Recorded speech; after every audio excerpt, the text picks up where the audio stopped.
इस कोने में आप हो या इस कोने में आप हो, आज भी ये पता करना बड़ा मुश्किल है रिमोटली। एग्जैक्टली।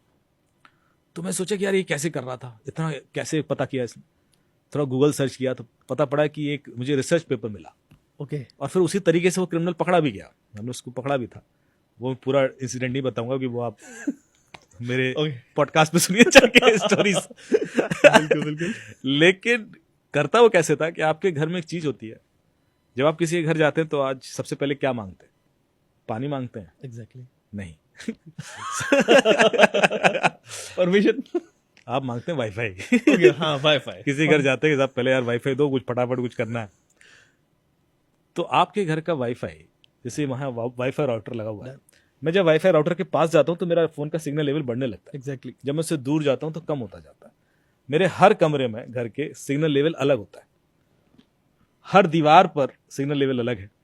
तो जब वो पिक्चर्स कैप्चर हुई तो उस दीवार पर कितना सिग्नल लेवल है वो भी कैप्चर होके गया। ओके। जब ये लेडी उससे बात कर रही है तो इस समय क्या सिग्नल लेवल है उसका, वो उसको मिल रहा था उसी गेम के थ्रू।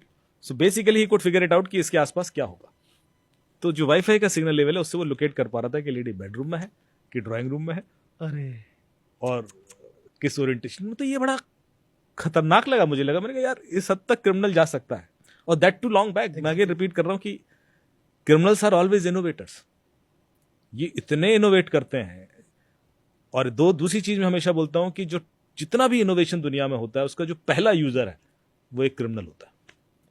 अब ये चीज आगे जाके अलग अलग जगह यूज हुई होगी, वाईफाई बेस्ड ट्रैकिंग अब बिल्कुल कॉमन है, एसेट मॉनिटरिंग और दुनिया जगह यूज होती है, पॉजिटिव यूज है। पर इससे सबसे पहले क्रिमिनल ने उसको इस्तेमाल किया अपने पर्पस के लिए, एक इल्यूजन क्रिएट करने के लिए, और लोगों को लूटा ही होगा। फिर हमने उसको पकड़ा भी, वो पकड़ा भी इसीलिए गया क्योंकि नोकिया का जो फोन है वो प्रोप्राइटरी ओएस यूज करता है, तो उसमें कोई भी ऐप बनाएगा तो उसके लिए एक साइनिंग प्रोसेस होता है जैसे कि आईफोन का। और उसके अर्ली यूजर्स जो थे वो हमने ट्रैक किए कि सबसे पहले किसने टेस्ट किया इस एप्लीकेशन को, जिसने बनाया होगा। अच्छा। तो उस तरीके से हम पहुंच पाए। But it was very interesting investigation, और इसने बहुत कुछ सिखाया। तो ये मेरे ख्याल से बहुत अर्ली स्टेज पे बहुत खतरनाक केस था, जो जिसने मुझे कॉन्फिडेंस दिया कि आगे क्या होने वाला है उसकी झलक मिल गई थी, जो हम सबको सीखने। बिल्कुल।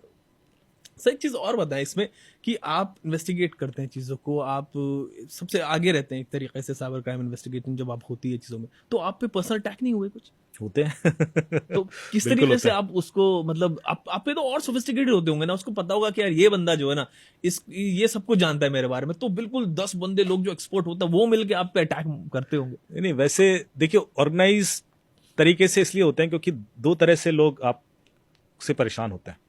एक तो है क्योंकि क्रिमिनल है और आपने कुछ कर दिया, दूसरा होता है कुछ ऐसे लोग हैं जो शायद आपकी पॉपुलैरिटी से खुश ना हो या आपकी रीच से खुश ना हो, वो लोग भी होते हैं। And they are also good, they are also good, they are also doing good work, और वो फिर आपको टारगेट कर सकते हैं। दोनों तरीके से होता है। कई सारे मैंने ऑफिसर्स देखे हैं जो बहुत अच्छा काम कर रहे हैं पुलिस में, वेरी ऑनेस्ट ऑफिसर्स, उनको टारगेट किया गया और करोड़ों खर्चा करके उनको फंसा दिया गया और उनको सस्पेंड करा दिया गया। और जब मैंने इन्वेस्टिगेट किया तो मुझे पता पड़ा कि अरे सारे फैक्ट्स निकल के आ जाते हैं, बिल्कुल। लेकिन जब वो हो रहा था तब सारा सिस्टम उनके अगेंस्ट हो जाता है। तो ये सब चीजें उन सबके साथ होंगी जो भी थोड़ा सा ठीक डायरेक्शन में जाएगा और ग्रो करेगा, उसको लोग टारगेट करके खींचने की कोशिश करेंगे, चाहे वो किसी भी सेक्टर में, मीडिया में हो, आपके बिजनेस में हो, पॉलिटिक्स में हो, कहीं भी हो। तो ये तो रहता है, हमेशा रहता है।